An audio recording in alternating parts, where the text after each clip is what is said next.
Good morning, everyone. This is Jeffrey Bershaw from AVanti Destinations, and this is AVanti's China, what's hot and happening. So we've been with Asia and offering Asia for about a year and a couple of months now. China's really coming into its own lately, and it's really a great opportunity for us to kind of give a good overview of what we're doing in China. So on this top left here panel, top left, you have this wonderful picture of a sculpture in the Forbidden City. Of course, the ever-popular on the right there, top right, the ever-popular Great Wall, an extension from Beijing. The Forbidden City obviously is in Beijing. And then this wonderful picture of Shanghai. This is from the Bund, looking in the Pudong district, which is that modern area. And then, of course, the wonderful pandas. And we'll cover that a little bit more later on. So we're going to cover all these major areas as well as a lot of other areas of China, and just try to give you as much information as we can in a short period of time. So, but quickly, this is a picture of Japan, however, but this is a cover of our brochure for 2017-2018. So if you don't have those, you can always get online and order brochures. A pretty easy thing to do. You know, as I mentioned before, we've moved into Asia, and over the last year we've added 7 new countries, so a lot more to see and do. But just to give you a taste of what we've got going on. We're going to be focused on China today, but I think it's important for us to share with you all of the things that we have for your clients that are interested in traveling to Asia. And of course, if you're not that familiar with AVanti, we are an FIT tour operator. We specialize in independent vacations. All of our properties are hand-picked, personally selected, and there's a lot of different things that go into that, but one of them is going and inspecting the properties themselves, which our product team does. You'll see a lot of different things that we're trying to do as far as Asia and unique travel options. Of course, our travel consultants are available Monday through Friday, 6:30 to 5:30, and they really are able to put everything together and make it easy. And I'm going to kind of show you a few ways that we would recommend doing it later on as far as China is concerned.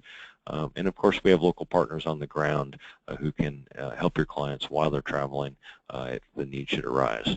And of course, we're working with them every day to make sure that these well-planned vacations go off without a hitch.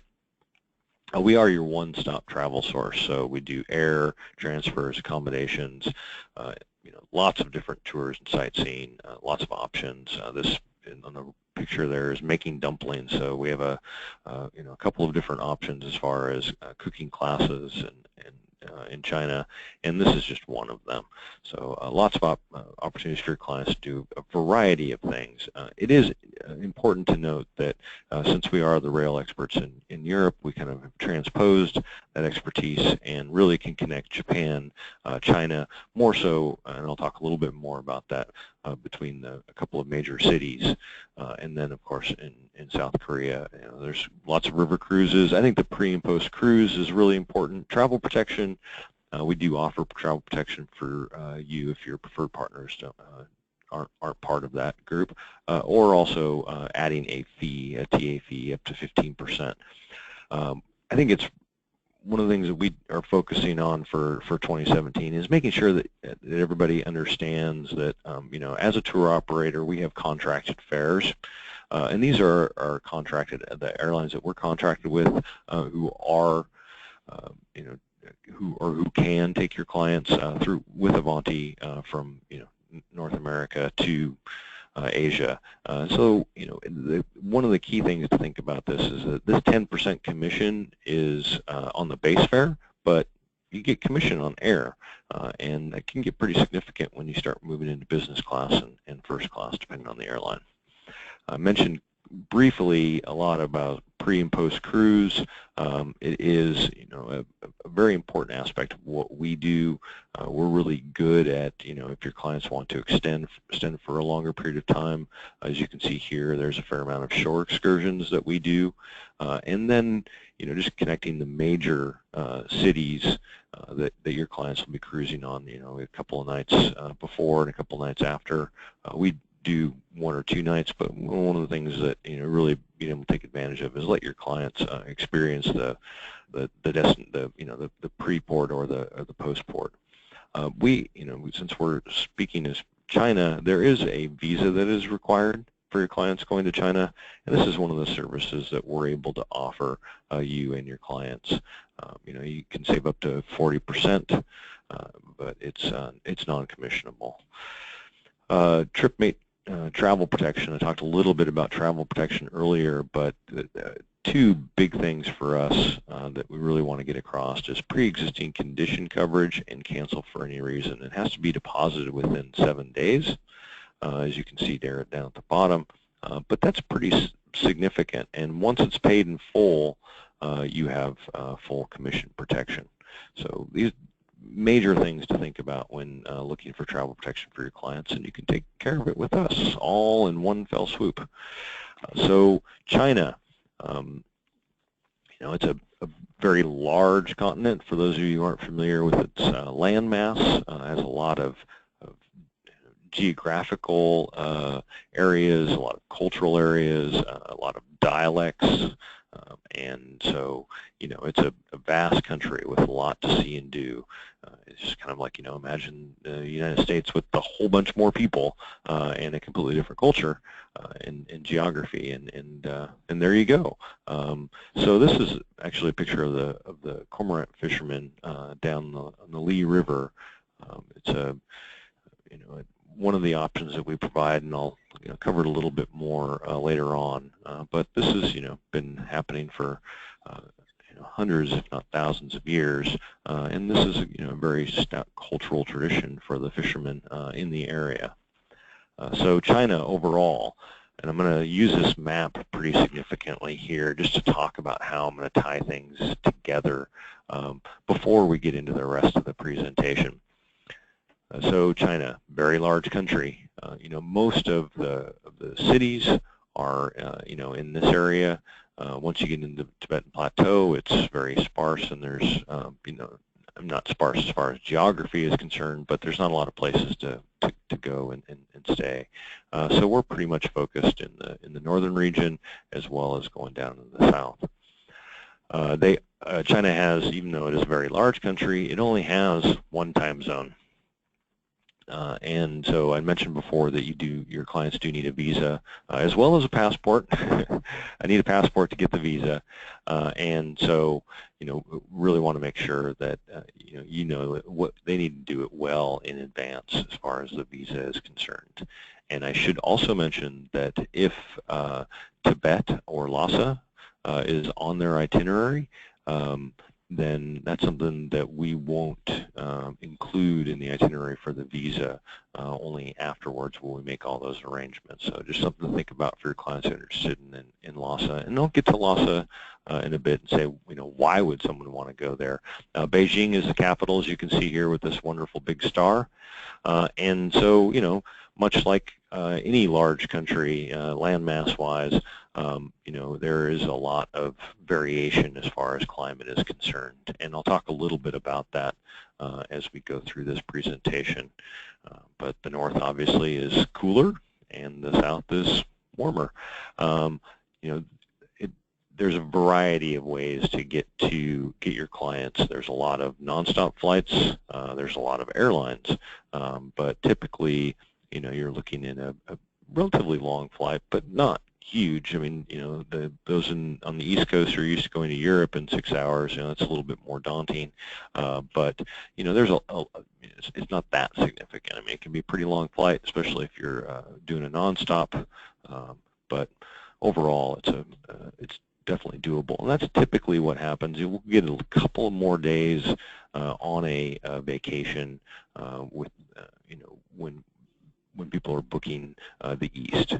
Sometimes you'll see pretty significant, but overall we run anywhere from 9 to 12 days throughout most of our product line, and we're going to see a little bit more days on people's vacations to Asia. So all of China, this is just kind of an introduction of the major sites, but I'm going to go back quickly to this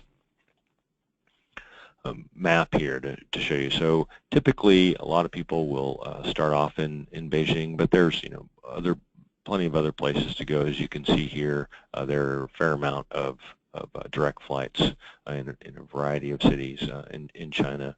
But typically, people for the first time will go Beijing, Xi'an, and Shanghai.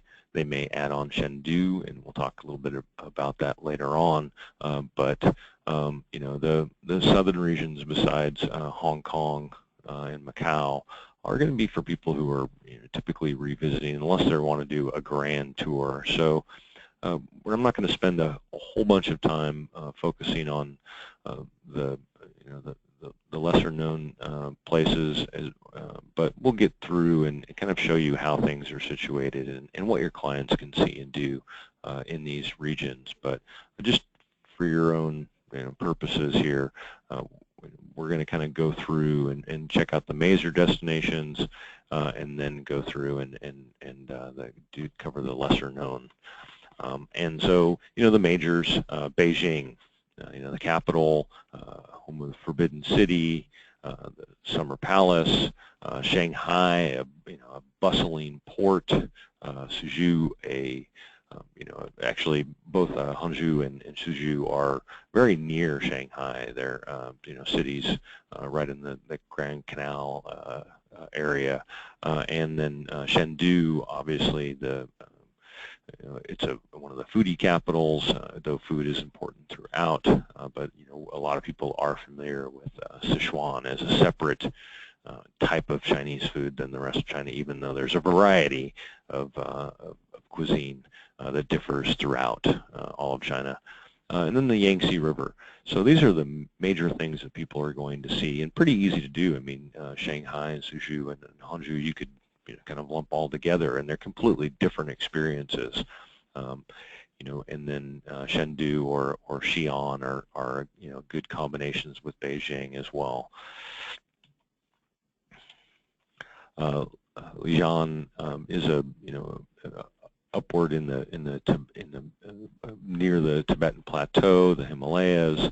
As you can see, it's a wonderful picture there. It is a town that is known for the temples. I mean, there's several different sects as far as Buddhism is concerned, and this is a central capital for one of them. Dali, as you can see here, is filled with gardens.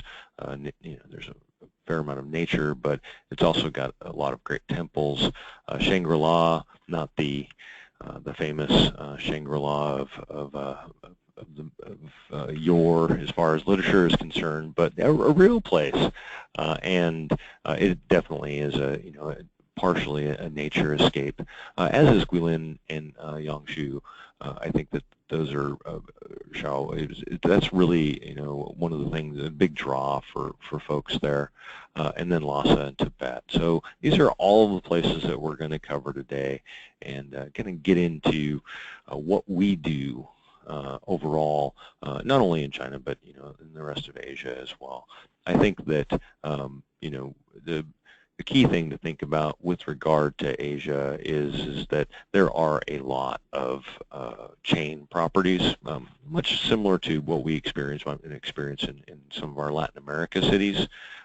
So we have a combination of those true boutique properties like the Buddha's Inn boutique, and then or the Lux Tea Horse House in Lijiang. These are places that are quaint and small and charming, locally owned, and then the larger properties or even the resorts. So there's a variety of different things that we're doing here, but the key thing is that we've made sure that these are the top of the line in their category, whether they be a 3-star, a 4-star, or a 5-star. But I should note that you're going to be hard pressed to find us offering a 3-star throughout most of our Asia products, particularly in China, simply because of the value of the accommodations. You're paying an incredible amount in like New York or San Francisco or even parts in Europe, whereas the value here, a 5-star property, could be anywhere from 200 to 250 a night.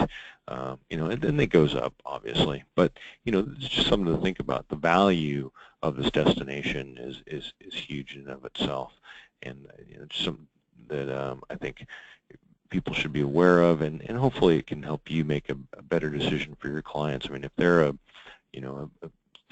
they typically like to be in 3 stars or 4 stars, you can really offer them a fantastic accommodations for less money that they typically would pay. Exclusive experiences. I think that we're always everybody's going to go want to see the giant panda research center in Chengdu. They're going to want to, if they're in Xi'an, they're going to want to see the terracotta warriors. If they're in Beijing, they're going to want to go see the Temple of Heaven.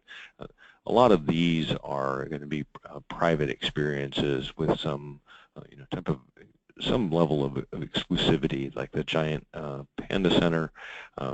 They're depending on the day and how everything is at the panda center. There are opportunities for, and we can't guarantee it beforehand, of course, but there are opportunities where your clients could sit with the baby panda. So it really depends on the time of year that they're going, as well as kind of the sense of the day with regard to the pandas. The Hangzhou, going out into the countryside there, these vast plantations of tea, and going to a tea plantation and learning. These are all with private guides, and learning how the tea is cultivated and how they might process it. These are things that your clients can, it's a little bit more of that personal experience, or going to, the art district in Shanghai. I mean, there are a lot of options, and you'll see them if you look at the brochure or get on our website, that we're able to provide in these destinations. So Beijing, the capital, even though it's pretty inland, it can be considered a pre and post cruise. So a lot of folks will, stay a couple of nights in Beijing before they start out on the cruise. Shanghai is also another example. We'll get to that later on. The big draw, obviously, is a forbidden city, but we're also providing a couple of different ways to go out and have your clients experience the Great Wall, Tiananmen Square. Lots of temples and palaces. It's a very large city, so there's a lot to see and do. But then in the area that we take your clients in the Great Wall, it's going to be less traveled, less people there. We offer there's a great little property nearby, a couple of different ones that we're able to do. There's one that's we just released recently, opening, that we're able to provide, that where your clients can actually go on the way, go to the Great Wall and be out in the countryside for the night. So, Peking duck, the hutongs, these are small alleyways, so very traditional buildings, cooking in the local's home, going to the wet market. I think the wet market is an interesting draw for a lot of folks. So there's constantly water running, so a lot of the fish and the meats are in that, so so everything's fresh, farm to table in a short order with millions and millions of people all in the same place. So Central China, we've kind of mentioned a bit as far as Xi'an is concerned. That the big draw there is the terracotta warriors, but going to the Hanyang tombs is very impressive, and then the going into the giant pandas as far as Chengdu is concerned. But something to think about. Chengdu is the Sichuan food, and that's going to be a really interesting as far as like the hot pots. That's there's a variety of different types of sauces, but typically it's peppery sauce that's spicy, and there's all these little pots, and you can just pick out eat whatever you want to try. And then, of course, being able to walk or bike along the city wall in Xi'an would be really impressive. I think that the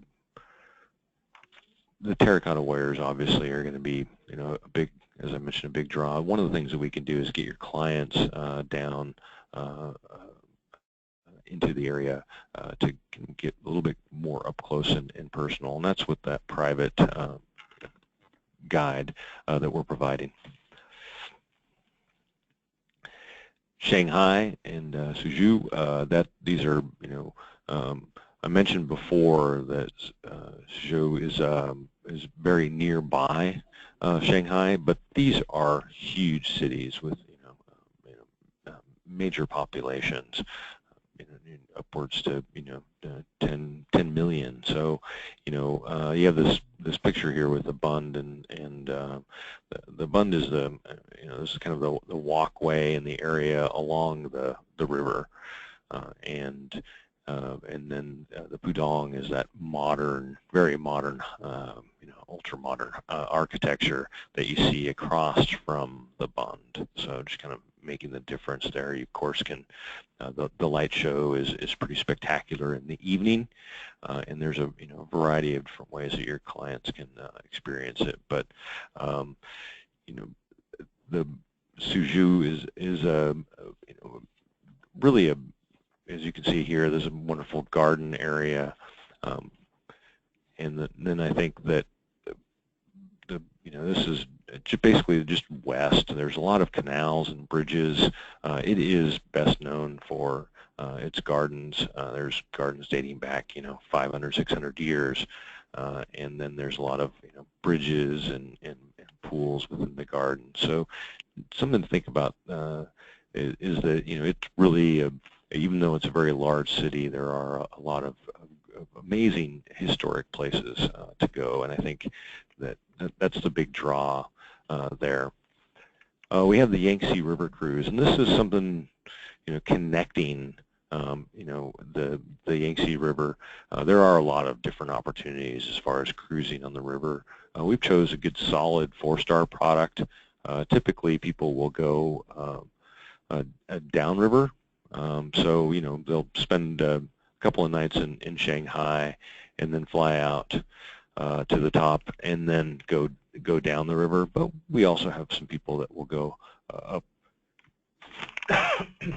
upriver as well.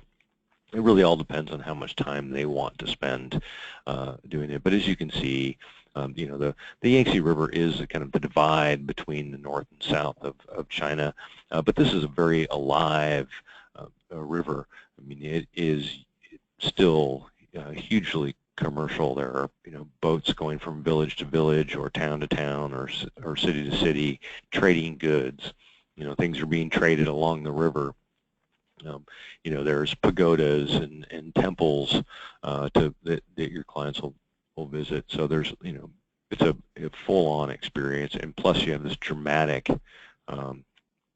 through the gorges, a very dramatic scenery. So I think it's definitely worthwhile. I mean, as you can see, it's a high-quality experience. It's going to be an international experience.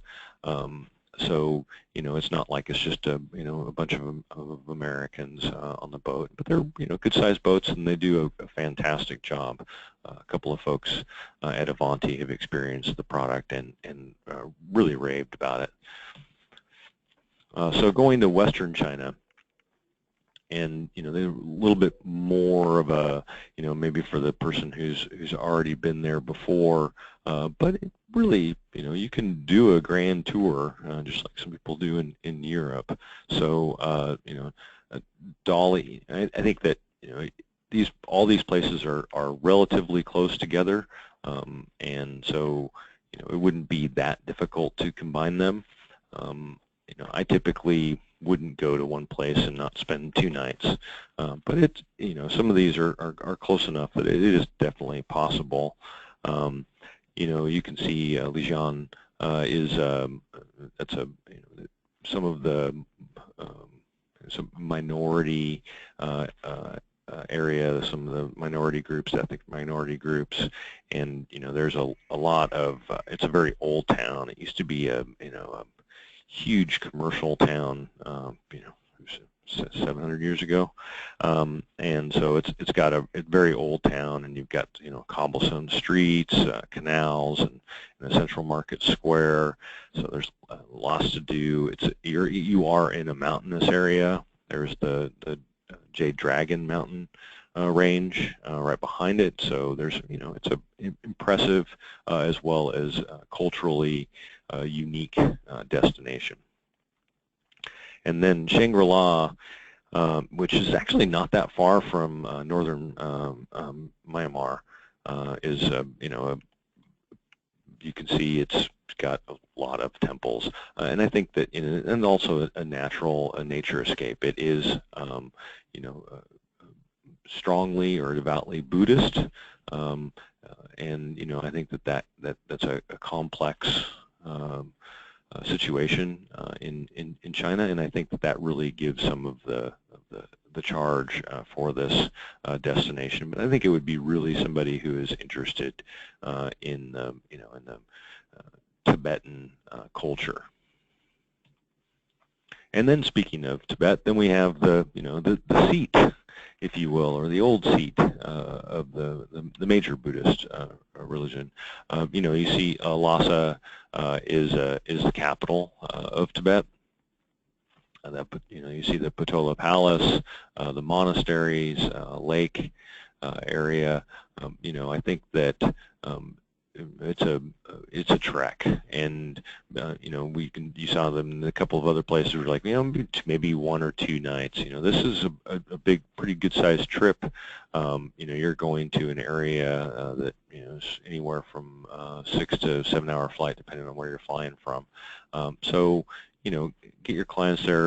They're going there for a particular reason. They're really interested in Buddhism and Tibetan culture, and give them some time to really experience it. It is at higher elevations, so it's also getting used to the elevation as well. Southern China. So Guilin in Yangshu is, these are, you see this wonderful picture here, the Karst Mountains. This is the Li River down there at the bottom of the that area. I think that kind of mentioned before that remember that image that I had of the cormorant fishermen. Now this is in this area as well. It is more of a nature escape to a degree. I mean, Guilin is a good-sized city, so there are lots of things to see and do.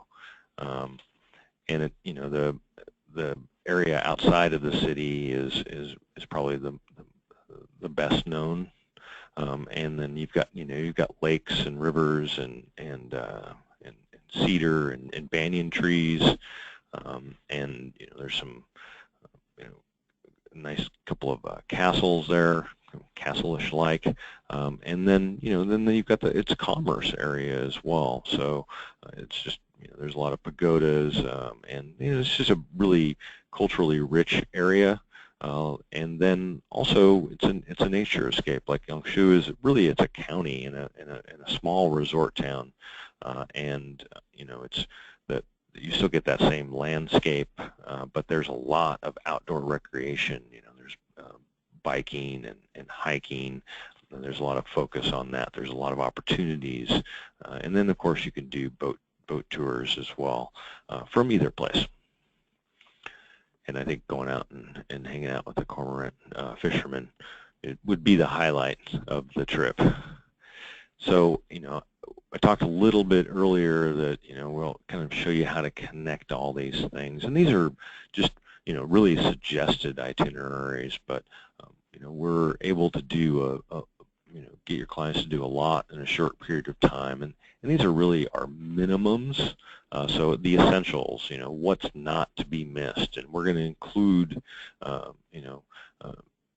options that will I think that are significant for each one, each city or each destination. And Beijing, private Tiananmen Square and the Forbidden City. That is a full day experience. Forbidden City and the areas that tourists can go to is still vast and large. A lot of walking, and then I think that people, especially if they've never been before, they're going to want to go to the Great Wall. And then if they've been before, they really want to go back and experience more. We can add in some things that are different or change them out, and so they get a more cultural experience as well. Like I mentioned before, the cooking in somebody's home, or the private tour outside the city, going to the tea plantation or something like that. So these are just something to think about, that we can modify these as be, but this is China Essentials is really the minimum. And then here's more of what we would want to do if you had if your clients were really interested in food. And these are just examples. I mentioned earlier with the hot pot. Well, now you get to see a wonderful picture of the hot pot in Chengdu, the Sichuan. Maybe some of you have had that in a Sichuan restaurant here in the States, but this is the authentic thing. So all of these meats and vegetables and a variety of other foods, you're going to dip it in the hot pot, and then just so many great different flavors. It's a fantastic meal. But more about that, you can see the Sichuan cuisine, and there's a cooking class. So really focusing on the opportunities to cook, and we can certainly add in more options here. That private night market tour is definitely a food experience, but then going out to the Great Wall, so just you can see the different combinations that we're doing. And then a larger overall experience, I think, is some people really want to do that. I mean, this is over a 2-week vacation, so very large, and it is truly a discovery of going to all the major sites and really experiencing as much of China as you can experience in one vacation. So it's jam-packed, lots of things to see and do, including the river cruise. We should mention the ERA acrobatic show is spectacular.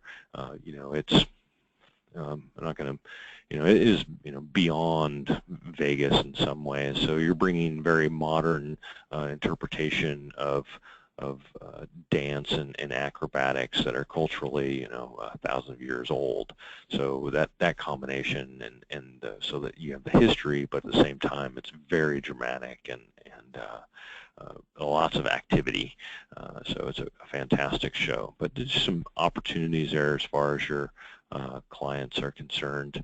And as you can see down at the bottom, we have we do have the river cruise along the Yangtze River, and going out to that nature area of Guilin and Yangshu, and then the biking. But then we've got 3 nights in Hong Kong, and that's kind of a good way to either begin or end a trip for your clients to China.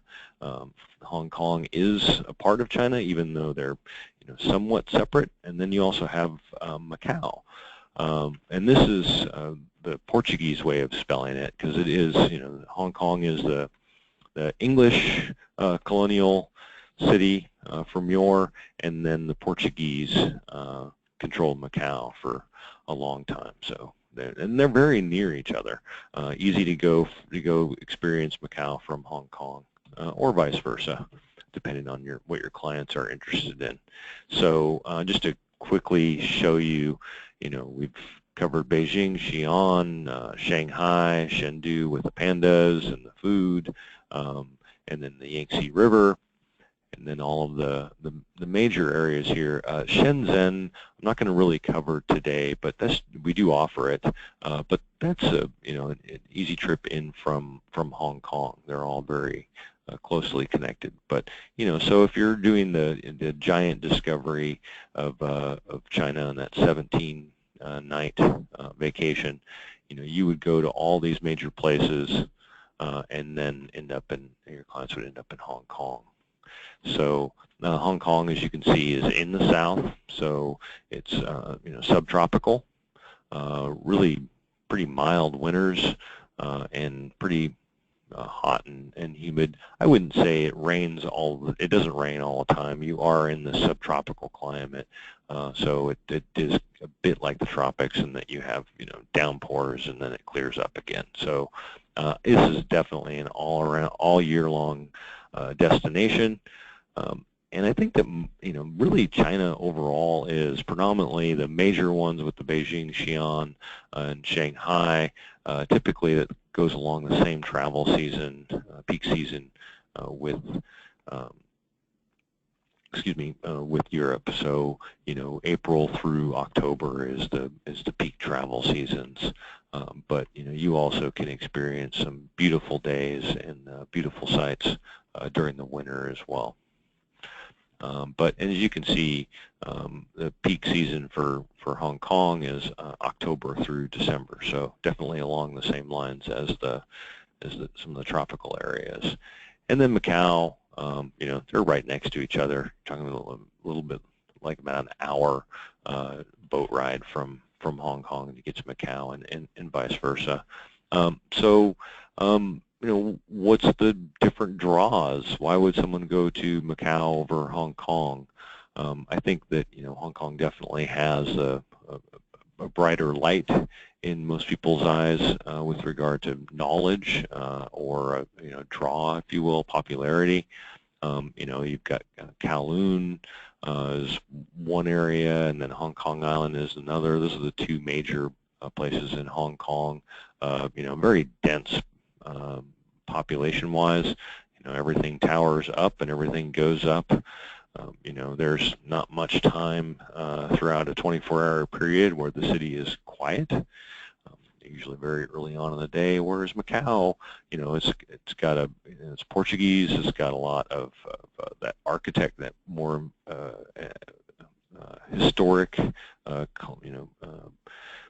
want to almost say colonial style, but it's older than that to a degree. But I think that you get that typical Portuguese architecture, which you're not going to find in Hong Kong. Hong Kong is, it's going to be more of the China, ancient China, or a lot of the British architecture from the 1900s. Really, I mean, predominantly in Kowloon, you're going to see a lot of that 1950s, 1960s architecture in Hong Kong. But be that as it may, you have some amazing properties. Probably some of the most impressive hotels are in Hong Kong, and there's a lot of them. But these are just some selections. I talked a little bit about the difference between Kowloon and Hong Kong Island. Hong Kong Island's more modern, and your hotels are going to be newer to a degree, but a lot of the classic hotels are in Kowloon as well. And the Mira is a great property. But this Hotel Indigo, this is a top of the line, 5-star property, is really a unique hotel, very modern and not edgy to the point of being over the top, but it's got some really amazing design choices, and so it's an interesting opportunity for your clients. And then you can imagine the views from Hong Kong Island. So just some examples of what we're doing, and I think that just continuing again into the tradition of exclusive experiences. You've really got Kowloon is a wonderful area of Hong Kong, but getting out, people don't really know this, but Hong Kong, there's a lot of nature right outside the islands, and being able to go for a day's hike is very easy to do, and going there and back is done through mass transportation, even though it's a private guide along the whole way, or going up into the peak tram with the Buddha up at the top. These are all lots of opportunities. As you can see, like the Senado Square in Macau. I think there's kind of a picture before, but you can see that that's a historic Portuguese architecture, and then you've got some intermix with some temples and an old cathedral that's pretty much gone. But I think that's just there's some new territories as far as Hong Kong is concerned. So just something to think about there. I'm not going to go too much more into detail because we've only got a few minutes left. But I really would recommend, if your clients have never been to Hong Kong, to spend at least 2 nights. 3 is good too. But there's so much food and so many great restaurants and so much to do. I think I've been there 4 times and still there's lots of new things to do. It's great, and it's a great way to end. Even in if your clients are going to Southeast Asia, ending or beginning in Hong Kong is a natural, and so it's a great stopover opportunity as well, which I didn't really talk about before, is using those contracted airfares for your clients through AVanti and doing that stopover.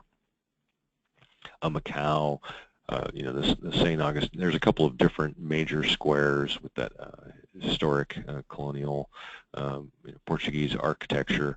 And then I mentioned the cathedral. It's St. Paul's, and that's really just the facade. The rest of the cathedral is gone, but there's a beautiful park around the cathedral, and it's impressive. And plus, for those of you who don't know, it's got a lot of historic little centers, and then also, there's a fairly decent gambling industry there as well. So I think I covered a lot of what we wanted to talk about today with you all. Hopefully you got some great information with regard to China. If you have any questions or need anything, you can always give us a call. We have requests at avantidestinations.com. That's our email address, and that's where you can really, if you don't need an answer in the next hour or two, we can handle that in a 24-hour, 1 business day. We'll get back to you. We are a little bit backlogged with regard to the requests and even the phones, because we were gone for a couple of days. We weren't open because of the weather recently. But besides that, we're getting back on track in that regard. So 800-422-5053 is our general 800 number, and you can go to AVanti Destinations. Everything that I talked about today is totally bookable. Anyway, there's an interesting question here from Barb, and I think when we're talking about Dalian, that's probably more in the Tibet area, and so that would be like Lhasa, Shangri-La, and Dali. So this, the Dalian, and then that's there's a couple of different ways to look at it. If it's more Buddhism, then that's something that would want to happen. You want to take your clients to go to Tibet and Lhasa. If it's actually the culture of the ethnic groups, then you're talking about going to Dali. So just a couple of clarifications there, and hopefully that helped you all out. And then I think the other thing, that one of the questions that we had was with regard to marketing materials, and there's a couple of different things to look at as far as our website is concerned, and that's really the crux of what we're trying to do. I think that being able to put your information on things is we can certainly do that with the flyers, and that would be in the brochures and flyers area. You can download our flyers and enter your contact information on it. You can also send a lot of the tours and packages that we offer. You can send those to your clients. More so in the, if you open up like one of the tours, it'll be a window pop-up. You can email it to your client or email it to yourself and then forward it on to your client, and that'll have the description and everything in the email, with a link back to it. So those are just some of the things that we can do. And if you have in your preferred partnership, we work with most of the consortia, you certainly can leverage some of the things that we do with them to get the word out. We could sign up for our news letter, and we do a variety of different things. Actually, most of you probably are signed up for the newsletter since you're attending this webinar. But those are different things that you certainly could forward it on, remove the contact information. And there's a few things that we'll be working on over the next year to add to our ability to help you market to your clients with a click or two of the mouse. And this is a good question with regard to our itineraries, and after they're together, and this is from Chris. It shows so if you were to have an itinerary with everything in it, including air, we basically just put it all down at the bottom and say this is how much it costs. Now you could get online and go to log in.